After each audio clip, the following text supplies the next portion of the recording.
Hey guys, coaches. So this video is going to be kind of about class structure and how we're going to coach the hour and try to keep athletes engaged every single minute of the hour. We want to always be keeping them going, keeping them entertained. That's just part of what we're trying to do and trying to move forward to. So the first part of the hour obviously is always going to be the warm-up, and we're going to a structure where we are always going to do a 3-minute run, row, or bike. Today it's really cold, we'll be rowing. And then the second part is always going to be coach-led. Typically it'll be 2 to 3 rounds. The reason for that is the first round, I want you guys doing, you're going to demo every single movement that's in the warm-up. So the first round you would do 10 kettlebell sumo deadlifts, 10 sumo deadlift high pulls, and so forth, and you're just going to stand in front of the class and demo the movements first. The second part to this is you're going to let them move through the warm-up themselves now, and whenever they're moving through the warm-ups themselves, they've already been shown how to do the movement, so they have a great idea on what they're supposed to do. So now you're going to step off to the side, and you're going to start, this is where you're coaching them. And you're coaching them not only here, but they're going to be able to take this over to the actual workout, which is what the overall goal is, because now you're not having to teach them in the middle of a session. That is going to happen sometimes, but because you've already done so much of that here, it's going to make it easier over there. So again, on that second and third round, this is where you're going to kind of walk person to person, and if you see something that's pretty egregious, go ahead and address it then. Get them to do what you need them to do. If you need to modify something for them, go ahead and modify it then. Go ahead and scale whatever you need to. And then that way they know over there exactly what they're doing. Now, this kind of leads us to the next part. So the next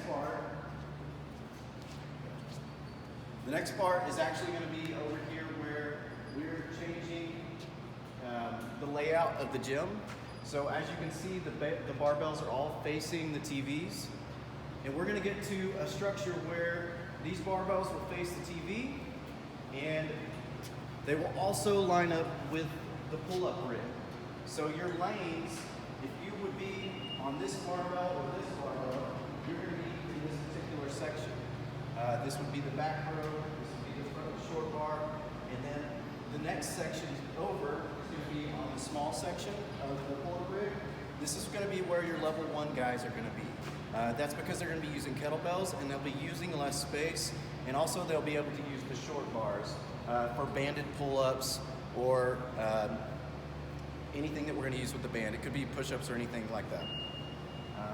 And then again, the next row over would be on the long rig. So again, we're going to have barbells, kettlebells, barbells, kettlebells, and so forth. That being said, we've marked out these 5 by 10 squares so that the barbells are going to lay inside of those 5 by 10 squares, and you don't have to worry about the kettlebells. They will bring those over from the warm-up if they're going to do level 1, or the dumbbells if we have dumbbells on that particular day. The last thing that I really want to note is that we are going to a structure where we are laying out equipment and getting the classes ready before class. So this way, because they have boxes to put their equipment back in, they know where it goes. Just whenever you're at the whiteboard, just make sure and address that ahead of time. And that brings me to my next point, which is going to be on the whiteboard. So whenever you're running these classes, make sure that you're giving your athletes time frames. So whenever they're getting ready to do their 15-minute skill session, address them and tell them that, hey, you've got 2 minutes before we start the next part. That way they know what the time frame is, and they know exactly what's going to happen, and they know exactly when it's going to happen.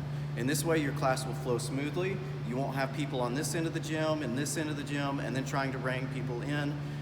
It'll just help everything run much smoother for you.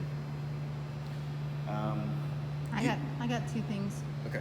Guys, the clocks that are the one that's over by the door, the countdown clock over there for the WOD, we're going to be putting it up next to the TV, so everyone's naturally going to want to face this way anyway.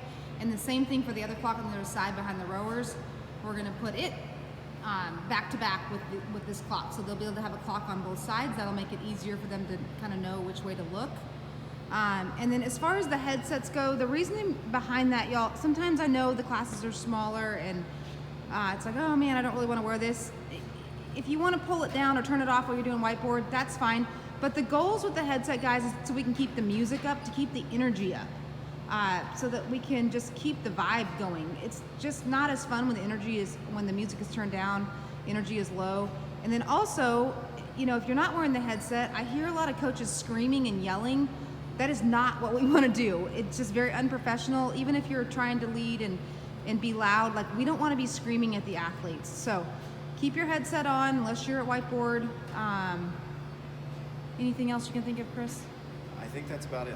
Okay, if you guys have any questions, just comment back to this video, but this is the direction we're kind of going with class flow, and they will get used to this structure, so you may get a little pushback, but just try and keep them in their squares.